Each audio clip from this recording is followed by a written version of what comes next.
Mais um sobrevivendo ao vivo, dessa vez com câmera, tá? Aqui Paris Fotos tá ajudando, tem que dar o destaque pra ele. Vamos falar de onde? Direto do Mané Garrincha. Infelizmente não pude estar no Abadião para acompanhar de perto o Ceilândia 1 Capital 2, mas fizemos acompanhando ao vivo do que eu consegui ver, porque a internet do Mané Garrincha não ajudou muito, mas consegui ver grande parte do jogo sim, então saiu no Instagram, se você quiser acompanhar o que foi a minha visão, e claro, 3 minutos sobre Ceilândia Capital, mas eu te pergunto, em 3 minutos, dá pra fazer alguma coisa que preste? É o que eu defino, que eu faço a pergunta pra vocês, o que você faz em 3 minutos que preste? Dá pra fazer um bom macarrão.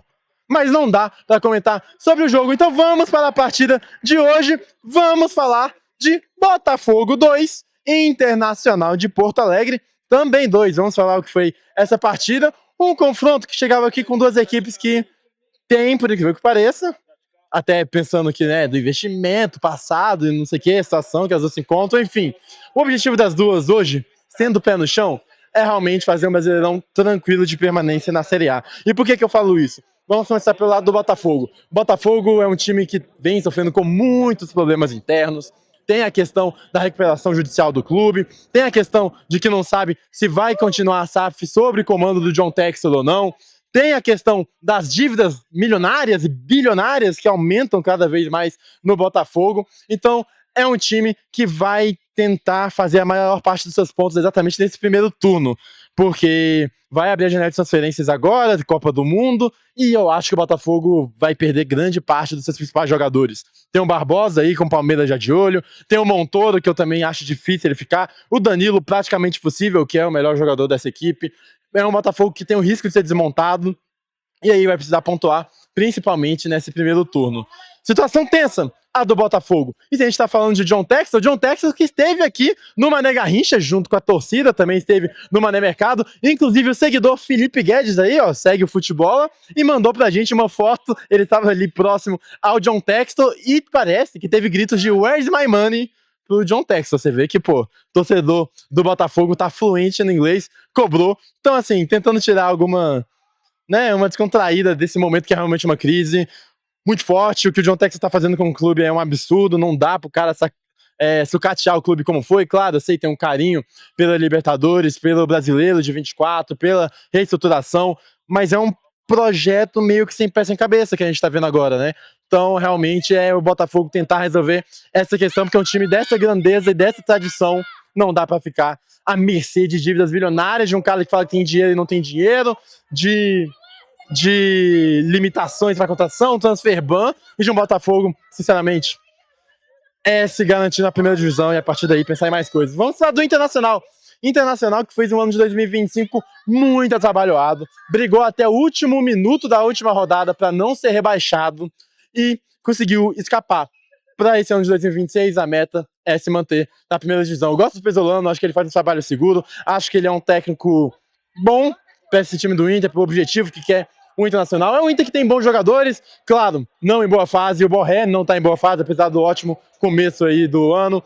O Alan Patrick não está em boa fase, inclusive começou no banco de reservas. Tem bons jogadores como o Bernabé, que é uma peça ofensiva muito forte. Defensivamente tem seus problemas? Tem, mas é uma peça ofensiva muito forte. O próprio Carboneiro, cara, é um jogador de seleção, é um jogador muito diferenciado. O Carbonícios, como era conhecido quando jogava antes do Internacional. Enfim, é um time com boas peças, mas tem que pensar em se manter na primeira divisão, precisa se reestruturar, não tem muito dinheiro para fazer grandes investimentos e é pegar esse time que tem e tentar fazer um campeonato brasileiro tranquilo.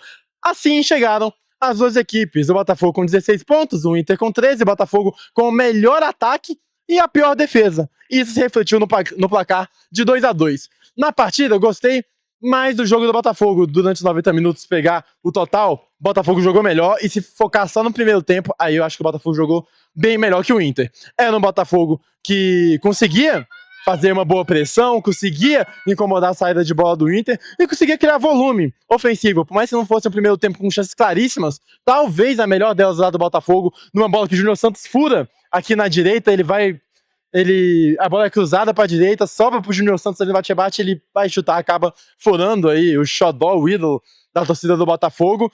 E o Internacional, que tentava no primeiro tempo sair jogando, não conseguia. Sofreu muito nos primeiros 10 minutos do primeiro tempo, e entre os 30, 35 também da primeira etapa, que foram os momentos de mais pressão do Botafogo. De um Danilo que chegava... Cara, o Danilo é um trator, é um jogadoraço com muita qualidade técnica, fisicamente também diferente, e é um cara que, vendo de perto, ele é diferenciado. Vamos chegar mais em Danilo, que fazia boas trocas com o Edenilson, um homem que pisava um pouco mais na frente, inclusive na saída de bola do Inter, ele que marcava um pouco mais alto, com o Danilo ali atrás, com o Medina também por trás.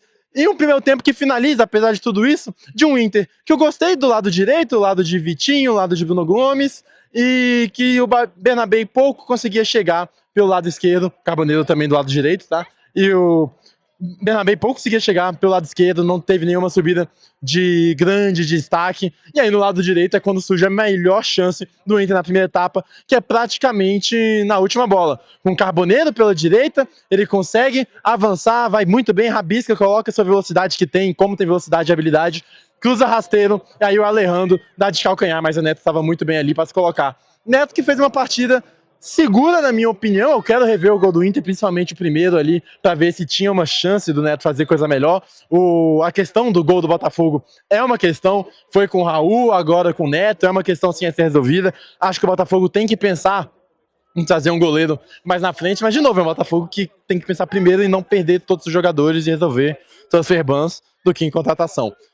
E no primeiro tempo que eu gostei também do Alejandro, não só no primeiro tempo como no jogo. Vamos para a segunda etapa falar dessas peças aqui que eu destaquei. Um segundo tempo de um jogo aí sim mais aberto. O Botafogo continuou no bom volume de jogo e consegue seu prêmio, na verdade. Os prêmios, basicamente da mesma maneira. Arranjou o segredo para furar a defesa do Internacional. Era a bola invertida para a direita. Na direita foi o caso do Matheus Ponte chegar quase à linha de fundo, rolar para trás na entrada da área. E aí achou o Danilo, que faz iluminado e que jogadoraço é o Danilo. Meteu um chutaço ali praticamente no ângulo, sem chance para o Antony, fazendo 1-0. Danilo vem sendo o melhor jogador do Botafogo, realmente. O meio campista do Botafogo, né, Danilo e Edenilson, vem fazendo muitos gols aí para a equipe carioca. E aí faz 1-0. O Inter parecia que não ia ter tantas forças de reação, pelo que foi o primeiro tempo, de pouca criação, pelo que foi o início do segundo tempo, mas aí, numa boa jogada que a bola começa pelo lado esquerdo, e acha o Alejandro pelo meio, ele acha de terceiro homem o Carboneiro. E cara,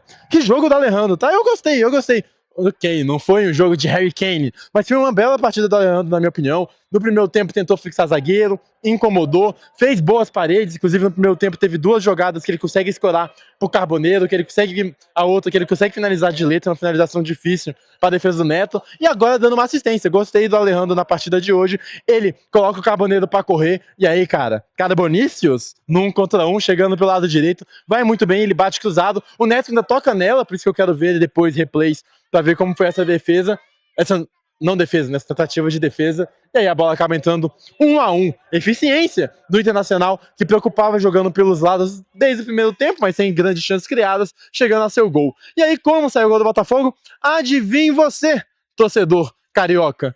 Da mesma maneira, praticamente igual, lembrando que o Matheus Ponte entrou no lugar do Vitinho, que saiu ainda no primeiro tempo, lateral do Botafogo. Bola na direita, dessa vez não com o Matheus Ponte, tá? Mas bola na direita, rolada atrás, pra entrada da área. E por que essa bola é tão importante no futebol? Porque pega, por exemplo, dá aqui o exemplo aqui, vocês estão vendo?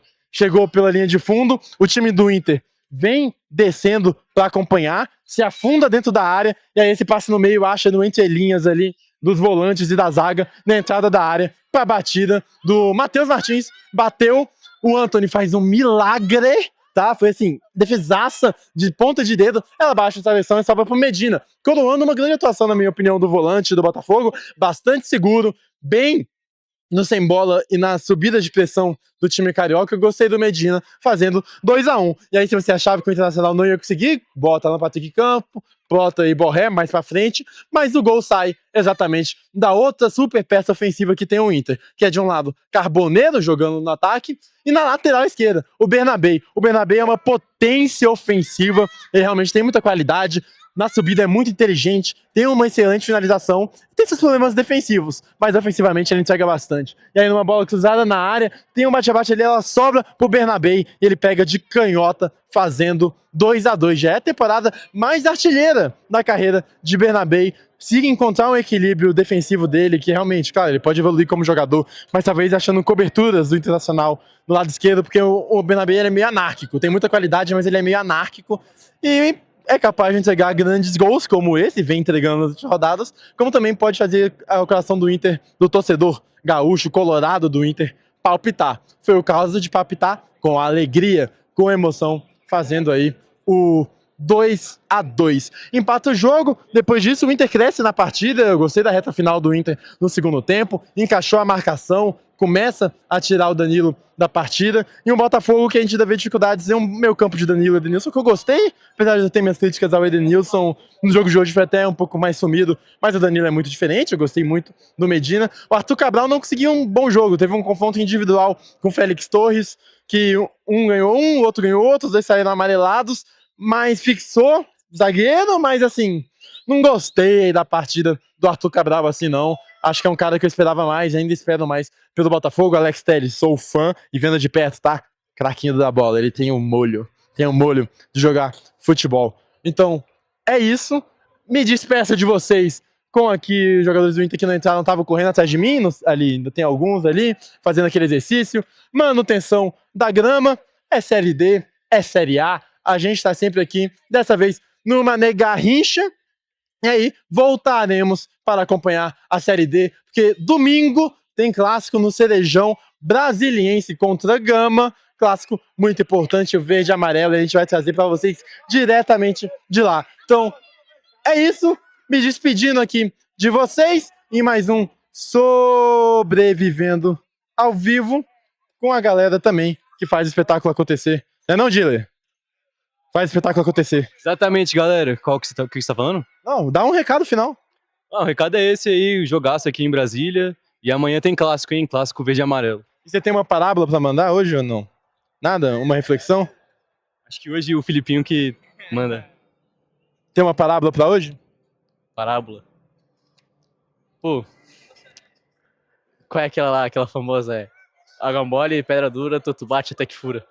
Então é isso. Você é água mole ou é pedra dura? Não sei. Me responda no próximo Sobrevivendo ao Vivo. Então me despedindo dessa palhaçada. Valeu demais. Até a próxima. Até falou. Tchau.